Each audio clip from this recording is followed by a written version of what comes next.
But it seems that Trump is not concerned. He is dropping into Washington, D.C. on Thursday in these pictures here. He met with Republican Party Chairman Reince Priebus.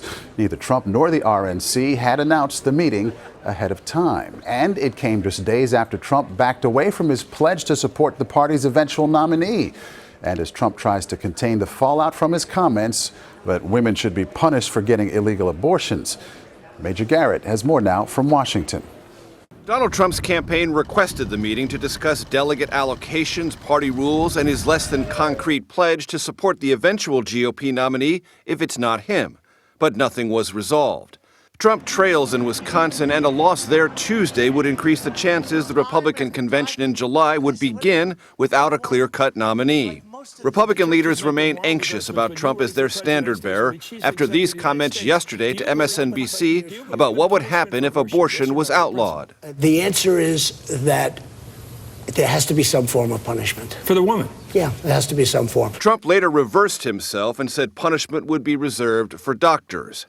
John Kasich said today he would turn to the women in his family before deciding if he could back Trump as the nominee. But at this point, because of the nature of this election, it's going to matter what my wife and daughters think. Trump in the past has said that he is, quote, phenomenal on issues important to women. I will be great on women's health issues. I will be so great to women. I cherish women. I have great respect for women, and I do cherish women. But on top of his abortion comments, Trump has disparaged female journalists and candidates and defended his campaign manager after he was charged with battery for grabbing a female reporter.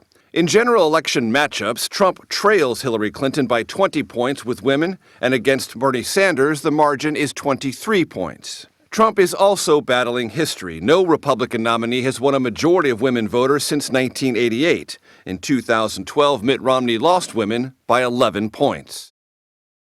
Our most recent poll shows Trump with a 57% unfavorability rating. That's the highest of any presidential frontrunner dating back to 1984. Maurice, our polls also show 63% of women view Trump unfavorably.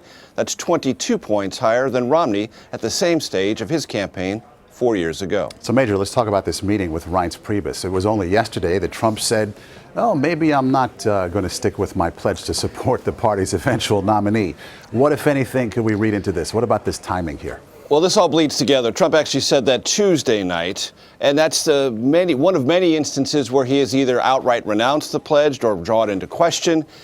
This meeting was arranged by the Trump campaign to sort of, if not clear the air, at least obtain some degree of clarity about the status of the pledge, its implications in some states that require that pledge to be honored in order for delegates to be allocated, underlying rules for a potential contested convention. That's something that for the first time the Republican National Committee tacitly told the public was possible, because it's now posted an entire website giving you information about delegate allocations if there is a quote-unquote open convention. All these things were on the table. There was no formal agenda. Nothing was resolved. The RNC describes it as just a regular contact, regular meeting, but after the week that Trump has had, among the worst, if not the worst, in his presidential campaign, trying to find some measure of unity, or at least the appearance of it, was a priority. Yes, using regular is kind of an interesting choice of words there, Major. Let's bring in Jon Allen here, columnist with Roll Call. He's in our Washington newsroom. And John, this was symbolic in many ways, but you've got to figure there's more than just symbolism going on here, right? No, I think there's a hard discussion going on, and I think that's why both the Trump side and the RNC were so tight-lipped. Very difficult to get anything out of anyone about what happened today. I think these are two sides that are kind of on a collision course. The Republican National Committee, and I think this is pretty reflected in the rhetoric over time, is not excited about Donald Trump as its front runner or its nominee, but he's leading in the delegate count. And Donald Trump obviously is going to need the Republican National Committee if he wants to win the nomination and if he wants to get support for the general election. So I think they've got a lot of tough things to talk about. Major, Trump just met last week with some House and Senate Republicans. This meeting was supposed to be about party unity. Is he making any inroads? Is he getting anywhere, gaining any ground when it comes to party unity with the establishment? Well, look, this is a lot about atmospherics, and the Trump campaign is just beginning to try to gain some traction in its outreach to Republicans either in Congress, the congressional leadership, or the RNC. It's way, way behind on that. And it comes at a time when the party is very visibly split. And I don't give and dispense campaign advice, but I would suggest to the Trump campaign, you have much bigger and more immediate problems in Wisconsin. Yes, there is this one poll that shows the race tightening, but every bit of polling data that I've come to trust and the internals in the Cruz campaign show Cruz ahead, solidly ahead in Wisconsin. And it may not be too far to say that the bottom is dropping out of Trump in that state. It's not a winner-take-all state. It's a hybrid state. You get 18 delegates if you win, and then you win 3 delegates by each of the 8 congressional districts. And right now, the Cruz campaign is betting that Trump can only win the 1st and the 7th congressional district in Wisconsin. And some within the Trump campaign believe that 6 delegates out of Wisconsin is probably the best they'll be able to do. That will vastly complicate Trump's mathematics toward approaching that magic number of 1237 to win the nomination outright. And if he doesn't win it outright, all this conversation about unity, an open or contested convention becomes much more real and much more difficult for Trump to put together. Yes, complicated. That might be the word there. Major, we know you need to go. Thanks so much for being with us tonight. My pleasure. We appreciate it. And John, we're going to continue here. Interesting thing about the meeting, it overshadowed what had been the dominant story of the week, right? Trump backtracking on his statement that women should be punished for abortions. Did he make any headway with the backtracking? And then today's optics with the meeting with the RNC.